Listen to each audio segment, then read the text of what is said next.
What really initiated you to get involved with this cause? Well, it was a Twitter thing.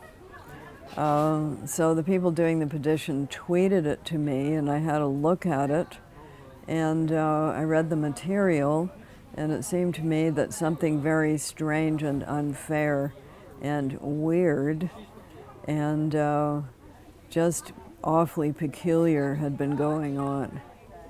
So I felt that this group really deserved support on all sorts of levels, but one of them being that if you can subvert the due process, if you can make legislation and then make a loophole in it for one group, that's very strange and pretty sinister. I see it as the kind of thing that if it goes through with this very suspicious process, this suspicious, unprecedented process in which a loophole has been made for one development and one only, that's a very, very bad precedent. So for the uninformed that don't have any knowledge about what's going on here, how would you sort of quantify what's at stake here? What's at stake is on about 4 different levels. Number one, process. It seems like a very, very weird, peculiar thing that has gone on and nobody quite knows what happened. That's bad. You do need openness and transparency in a democracy because citizens need to know who's making the decisions that are going to wreck their lives or improve their lives. We always hope for improvement, but this is a life-wrecking event right here going on. Number one, that. Number two, we heard about the effluent, a kind word for what goes down the toilet and what you pour down the sink. That effluent supposedly treated in some way, although people don't even know much about that either because they haven't been told. That's going to flow down a small creek into one of the most significant wetlands on the face of the planet, which it will destroy. Even if we're just that much water going in there, it would still destroy it.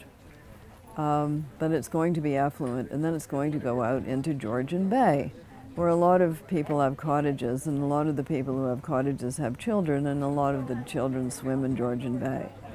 So if I were them, I would be very, very concerned about all of this effluent, 7 Olympic-sized swimming pools per day. Multiply that by per month and then per year is going to go into Georgian Bay. Number two, where's that water going to come from? Is it going to come out of an aquifer? Has anybody done any studies about the effect of taking all of that water out of the ground? What sort of effect is that going to have on everybody else? What number am I up to? Let's say number 4. Where are the people who are going to live in this city the size of Aurelia being created on prime farmland? Where are those people going to go to work? Well, it's not going to be in Midhurst because there are not jobs for those people in Midhurst. So they're going to commute. Where are they going to commute to? Who's going to pay for the roads for them to commute on? And what is that going to do to, number 1, the ratepayers, number 2, the Ontario taxpayers? What's that going to do to their taxes? Who's going to pay for the infrastructure for this city the size of Aurelia being put on prime farmland? Who's going to pay for the maintenance of the infrastructure? We haven't even talked about the destruction of prime farmland and how little of it there is left. We have not talked about the fact that the menacing wetland is on every international environmental organization's world map. Now, I know you're not against change, but what would you define as sustainable development? Well, number 1, if you're going to put new buildings, new living quarters, and of course we all live in dwellings. Somebody has built those dwellings, so we're not saying don't build any more dwellings. But if you're going to build more dwellings, why don't you put them where the jobs are? Number 1, the people living there are going to be infinitely grateful to you because they're not going to spend half their life sitting on a blocked roadway steaming or freezing. the other part of sustainable is if you've got prime farmland, why don't you use it as prime farmland? It took 13,000 years to build that soil. Once that soil is gone, it's gone. You know, it's very, very hard to build that soil up again. It takes years and years and decades and centuries to build up good soil. What could you say to the people that sit on the sidelines and say, well, that's sad for Midhurst, but really it's not my backyard? You're going to end up paying for it. That's what I would say to them. You're always so worried about your taxes. Well, have a good look at this and look at the implications. And then look also at the implications of what happens if there's a big rain downpour, of which we're getting more and more frequently. What's the first thing that always goes in those things? The sewage system breaks down. It backs up, it overflows. Where's that all going to go? It's going to go down into the wetland and out into Georgian Bay. And you're going to be swimming in poop. That's what I would say to the cottagers of Georgian Bay. So it does concern you.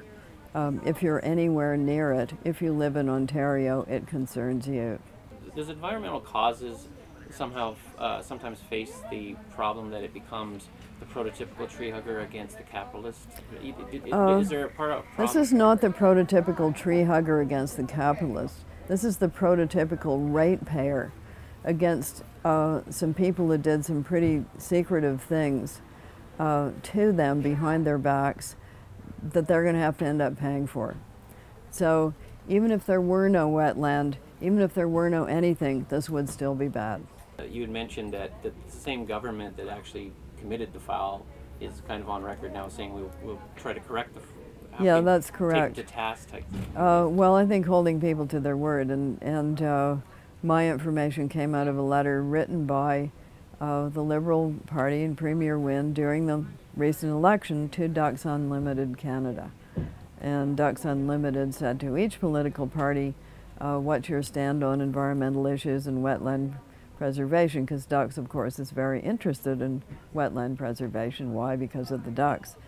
It's not a secret. And the reply was quite long and thoughtful, and it included a lot of very friendly words towards green spaces, preservation of rural land and sustainable living, and wetland restoration. So I say, okay, there it is, it's all in writing, live up to it. And now that Premier Wynne has the power, it's not a minority government, now that she has the power, it is within her power to review the process, find out what did go on in that back room under the table, and set it right. Overall, in the big picture for both Midhurst and for, I guess, the plan as a whole, are you optimistic towards it, or you think are we losing this battle, winning this battle? Did you see that movie called Gladiator? Do you remember how it opened? It opened with the Russell Crowe character saying, "Hold the line." So that's where we are, hold the line. I would say write to Premier Wynne, Government of Ontario, who has expressed a lot of interest in green spaces and in wetland restoration and preservation. Write that letter, write it in handwriting, put a stamp on it, and mail it. That's the least you can do. But first of all, inform yourself, and they have the stat sheets, you know, they've got the stuff you need to know, the stuff you need to read. And yes, there will be opposition because a few people stand to make a lot of money out of this. A few people who don't live here stand to make a lot of money out of sucking the water out of your aquifer, filling it full of poop and shooting it into Georgian Bay.